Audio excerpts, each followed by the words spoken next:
Welcome to the Table Podcast, where we discuss issues of God and culture, brought to you by Dallas Theological Seminary.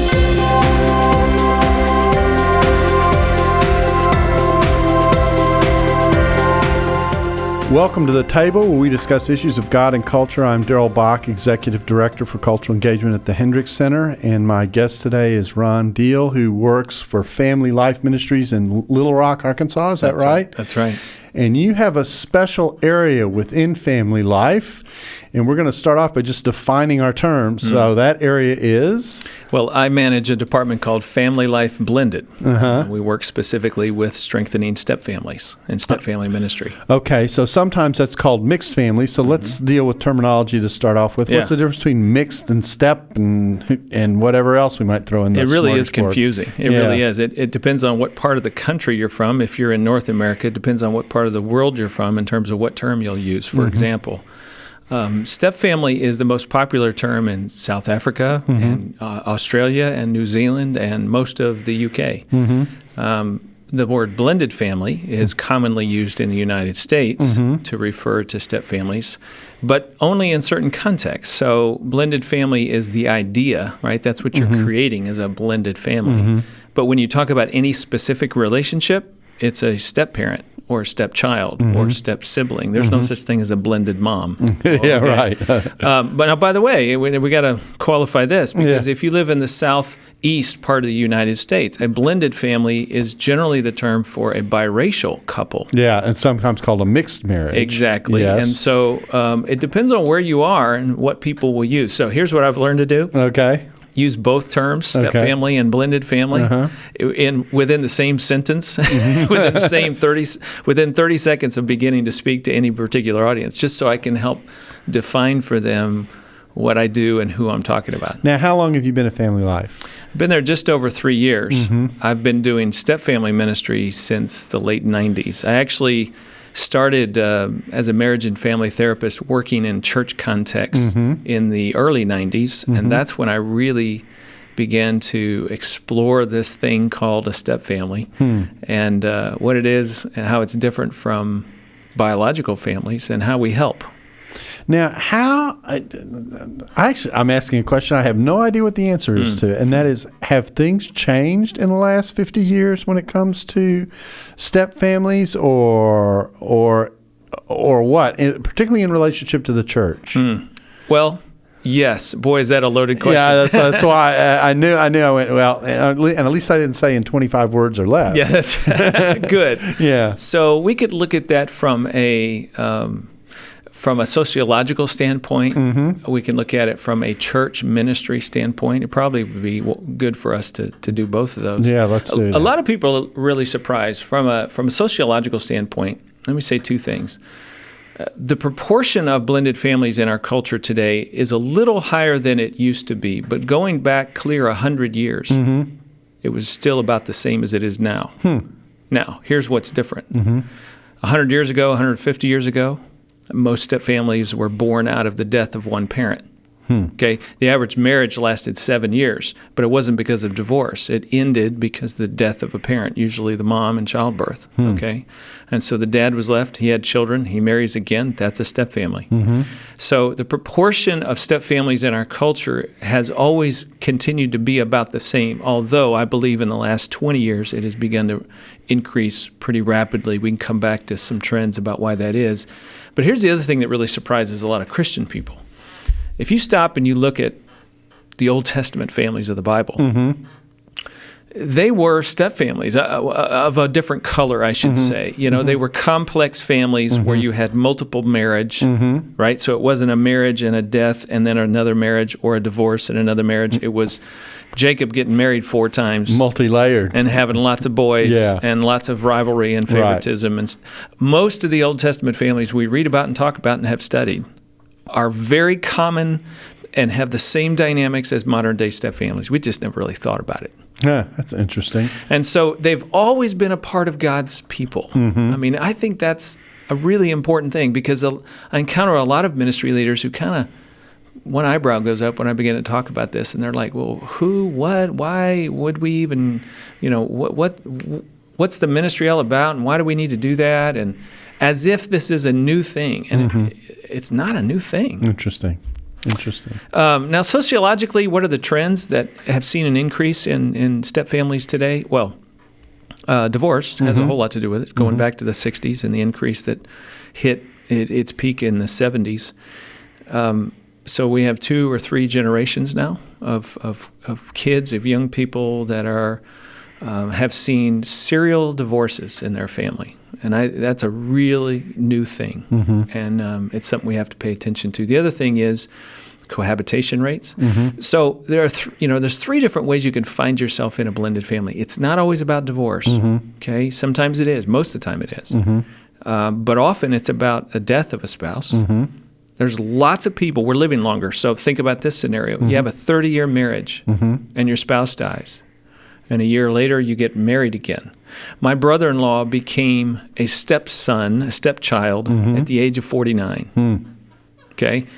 Now, this guy's not telling him to take out the trash. Right. That's not the nature of their relationship. But he is figuring out, who is this guy married to my mom? And how do we get along at Thanksgiving? I mean, it changes everything in their family, right? His grandkids now have a step-grandparent. I mean, think about that for a minute. Those are very legitimate reasons that people find themselves in step-family situations. And we're living longer, and so there's lots and lots of later-life marriages that are forming step-families. And then the last trend is out-of-wedlock pregnancy. 42%, you may have heard this, 40% of children in the U.S. now are born out of wedlock. That's kind of the headline. You'll see that when we're talking about family ministry. But here's what people don't know that's behind that. You ready for this? Okay. 60% of those couples that are having a child out of wedlock, there's already one child. One of those 2 parents, the mom or the dad of this new baby, already has a kid from another relationship. So it's multiple, basically. It's multiple births out of wedlock and multiple half-sibling relationships, step-sibling relationships. Complex families are becoming more and more it's just growing. So there's the path of no marriage and no divorce and no death. There's the path of divorce. There's the path of the death of a spouse, all of which give birth to blended families. So we estimate in our ministry that easily 1/3 of all weddings in the U.S. today, at least 1/3, are giving birth to a blended family. It could be as high as 40%.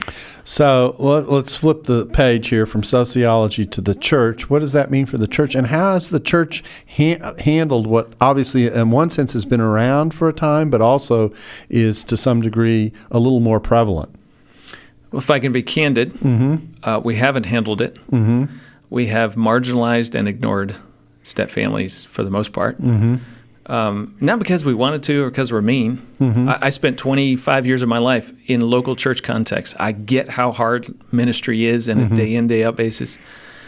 It's not that we're trying to do that. It's just we're busy. And honestly, I think for a lot of ministry leaders, they just never thought about it. And they didn't realize that there's something unique or different here. So I'm doing premarital counseling, for example, in my church, and a couple comes to me and, wow, he's got 2 kids and she has 3. And, all I know to do is do my premarital counseling thing. So I talk to the couple about communication and sex and managing their money and praying together.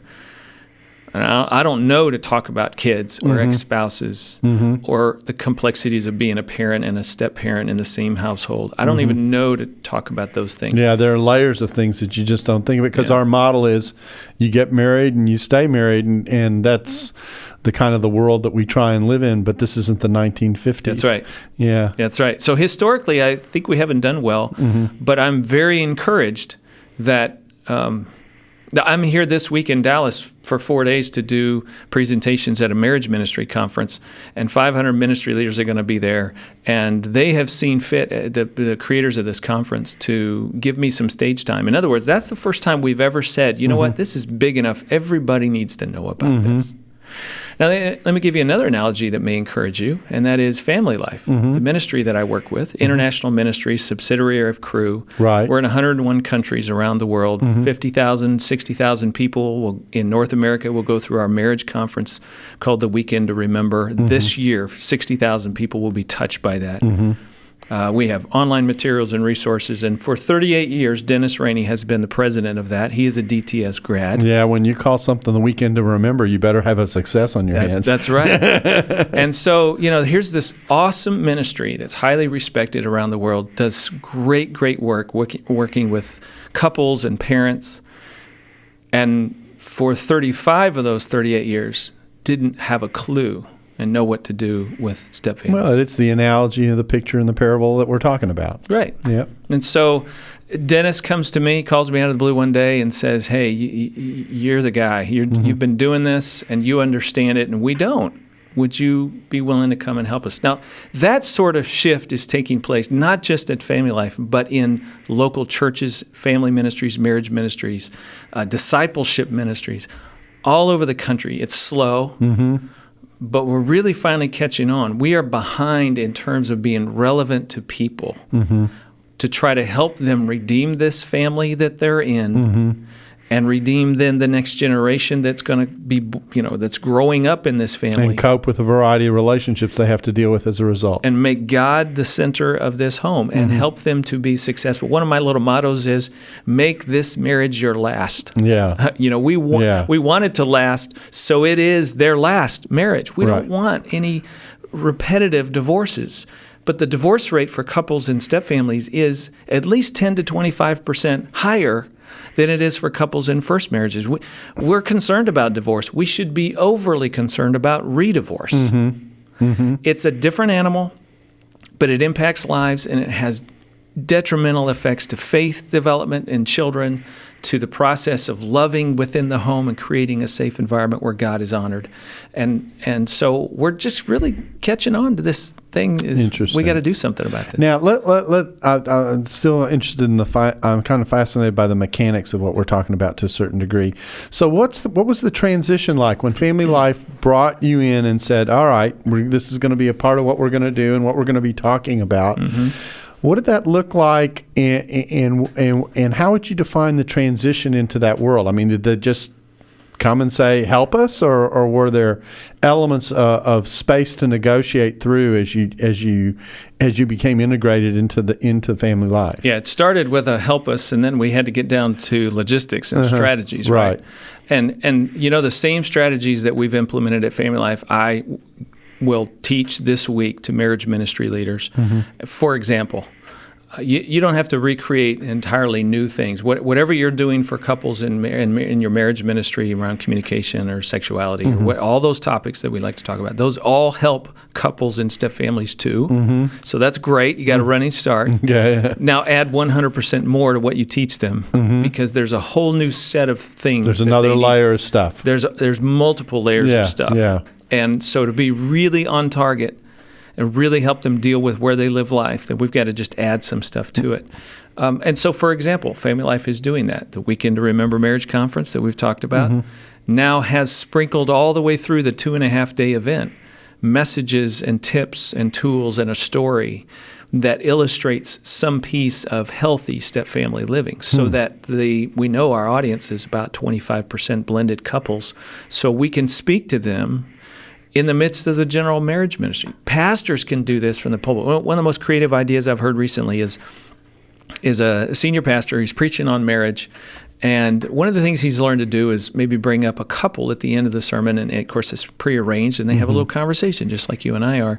And he gets to ask them how they have applied the principles he's been teaching about. Well, now what he does is he brings up two couples, one in a first marriage and one in a stepfamily. And sometimes their answers are very parallel to one another, and they're pretty much the same, but on occasion, the couple in a stepfamily will say, yeah, but in our family it works like this. This is what's on our mind. This is how that applies to money management in our marriage. Not only applies to me, but applies to the money that we have to think about, child going to the other home, child care.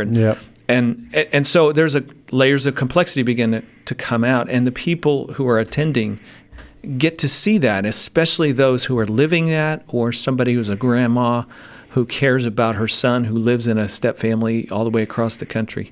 And everybody is learning how that applies to them. And so just those simple little things that you do add to what you normally would have done. and really, really touches people's lives. So I assume that these other topics include things like, helping children adjust to the arrival of a new authority figure in the house, and how you relate to that and the stages of life that may be in, because young kids are very, very different from older kids and the memories that older kids tend to have. I'll just go ahead and share my own story. My mom died when I was at 42 when I was 14 years old. Okay. And and so my dad remarried several years later, and so we have a new mother in the house now. Two of my siblings were already in college when she passed away, and then two of us were in the house. And I was the only one of I had a brother and two sisters. I was the only one of the four of us who liked the person my dad married. Wow. Everyone else had either a suspicious or even hostile reaction, which introduced all kinds of new stuff into the dynamics of what had been a healthy family, but a little bit traumatic. We had been through cancer as a family together from the time I was 8 until my mom passed away at 14. And so we had 6 years of that in and out of the hospitals and that kind of thing. That was disruptive. But we knew my mom and dad loved each other, and we all got along. So, it wasn't perfect, but it was nice. Now, all of a sudden, in the house, there's all this tension that you didn't used to have, introduced by a figure who my dad obviously cared about a great deal, but the kids were not happy. And so... do you have a sense, if I might ask, do you have a sense for those who found it hard to receive her and open themselves to her? What was it? What was their concern or fear? It was a combination of things, I would say. One was, I think they felt a sense of innate disloyalty to mom. To mom. Okay. I think the other part of it was there was suspicion on the part of at least some that the reason she was attracted to my dad is my dad was a fairly well-to-do businessman who could provide nicely for her. She came out of a different social strata in the city, and so there was skepticism at that level. There were the variety of things at play. The interesting thing is that I had spent more time with her during my dad's courtship because of where I was. I was a junior and senior in high school, and so we were around each other a lot. I got to know her in a way that my two older siblings who were away at college never had the chance to do. So it was like, boom, this woman pops into their lives. And my younger sister was so traumatized by my mom's death, because she was a couple of years younger than I was, that she was still going through the grief of losing a mom. And, I mean, we all were, but it really hit her significantly at a very sensitive age. And so actually what I'm mapping out for you is probably not atypical, in that every child has a different reaction to what's happening in the house. Right. And in the midst of that, you've got all these balls bouncing off the walls, colliding at different angles with each other. Absolutely. So what you've kind of hit on is a couple of really big themes that if you're going to understand stepfamilies and be helpful, there's a couple of big things in here. One of them is loss. I say to people all the time, a wedding that forms a blended family is not the beginning, it's the middle. Now think about that for a second, right? When a couple gets married for the first time, let's say they're 25 and 26 years of age, no kids involved. It's the gateway to the rest of their life. That used to be the way marriage was in our culture. That's how it was seen, as the gateway to everything else in your life. You get a job, you buy a house, you have children, and everything flows from that. Well, now marriage is the capstone. It's not the gateway. I'm not saying it should be this. I'm just saying that's the way people view it. It's the capstone. So you can live together. You can have 3 kids with 3 different fathers, but you've not arrived until you've gotten married. It's still prized that much. But how you get there is just totally different path, right? Okay, but it used to be that marriage was the beginning of the story. Now, when it gives birth to a blended family, it's the middle of the story, and there is a lost narrative that is always following the family. And it's at the heart of everything. So a kid who says, "You're not my mom, I don't have to do what you say," is in part telling you, "I miss my mom." I mean, that's what's deep within that statement. I wish she were here, but she's not, and I'm having to grieve her. And you being here is a constant reminder of that. Yeah, you're a substitute I really have no choice about. I didn't get to choose her dying. I don't get to choose you being here. Yeah. Here's another thing. It's more loss for me that you're here. Yeah. It's more of a reminder. My loyalty to Mom means that I really don't want to make space for you. It feels like I'm burying her all over again. There's all kinds of really hard things wrapped up in the loss. And it's just so easy. Now, here's the thing. The adults and pastors tend to forget that, loss didn't end after the funeral. Right. It just rolls every day for the rest of your life. Exactly. And it's always there. Now, here's the other thing, the big rock that was tied up in your story. And it's what we call competing attachments. Okay, so again, think about how big this is. In a first family, a husband and wife meet, fall in love, and then they begin to have children. All the emotions and the attachments between those family members are all moving in the same direction. Nothing competes. They all move together. So when Dad spends time with his wife, the kids maybe, I wish we could go to the movie with you, but we understand you guys are in love and you do that romantic thing, and that's okay with us. Yeah. We love it that you're together. Kids give the parents permission to be parents It's and be married to each other. That's really nice. And let me tell you how serious this is to the kids. If Mom and Dad are having problems and they're battling or they're in conflict or they separate, the kids fight to get them back together again. See, everything's moving in the same direction. They're invested in the marriage just like the couple is invested in the marriage. Here's another observation about that. If Dad spends time with a son, is Mom threatened by that? No. She's thrilled that Dad's investing in their kid, right? All things in balance, right? You don't want to overdo anything, but the relationships are moving in the same direction. Now, in a step family on day one, there is somewhere a competition. Relationships compete. So your sister's relationship with your dad is now competing for your stepmom's relationship with your dad. Just think about that. So if Dad is successful in his marriage, it might come at the expense of a relationship with a child. And to that kid, this is not just a one loss. This is loss number 100,000 on top of Mom's death. And so they're highly sensitive to that. And you haven't even brought in the other part of the equation, which is how do the siblings across the two families relate to each other? Because in my situation, we had the woman who my dad remarried had 3 children of her own who came into the equation, all younger than the youngest in our family, okay? Because this woman that my dad remarried was significantly younger than he was, and so that was a whole nother set of. I mean, and again, to show you the difference, for me, I got to be a big brother to little brothers I never had. That was kind of fun. Okay. Yeah. But to my older brother, and really to my older sister, it was 3 pieces of the family that never were a part of the family. Because they lost their mom and then they lost their family. They lost what home is.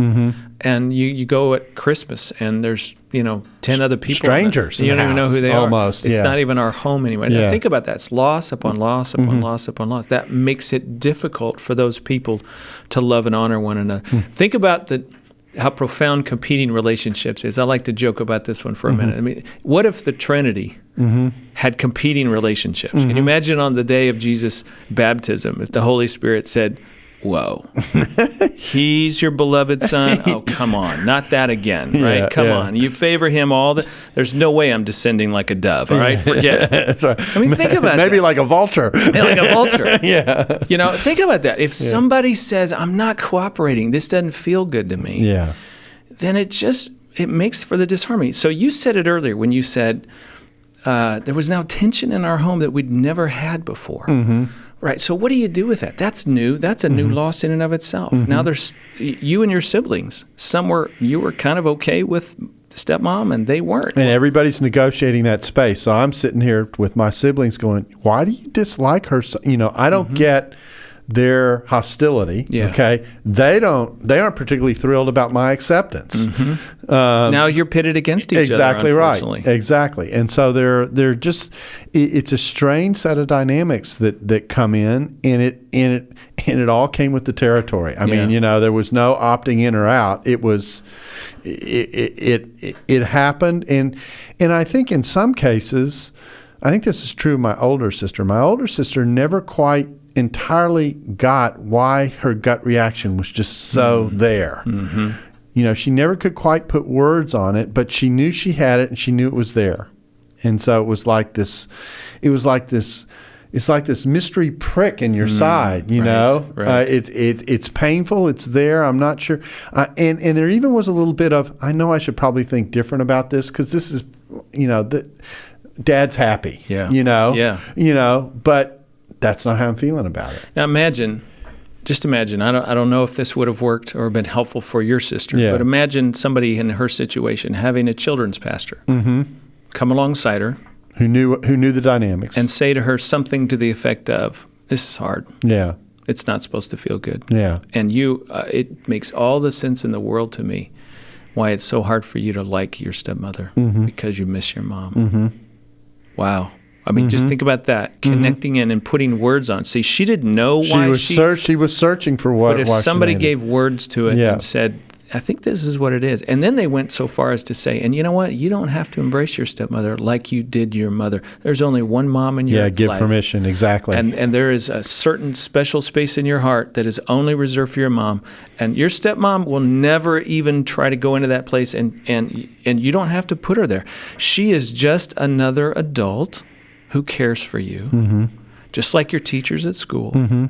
Just like a youth pastor. Well, hopefully she does a little better than just that. Like, maybe a little more. Just like your Aunt Susie, like Grandma, like, there's lots of people in your life who care for you, and she's another one of those, not Mom. Now just imagine somebody who is able to step into that space, put words on her experience, help her get some perspective, and then give her permission to not have to like her and do away with Mom. Yeah. Now all of a sudden, maybe your sister, Yeah. her shoulders drop a little bit. Yeah. And she you relaxes. create some fresh space, and you create a location for this new reality that you're having to deal with, and you're also trying to pull away from the kind of inherent competitive sense that move might have produced. If they were going to pre-step-family counseling, imagine a senior pastor who could see that one coming and worked out a little time to talk to your sister one-on-one.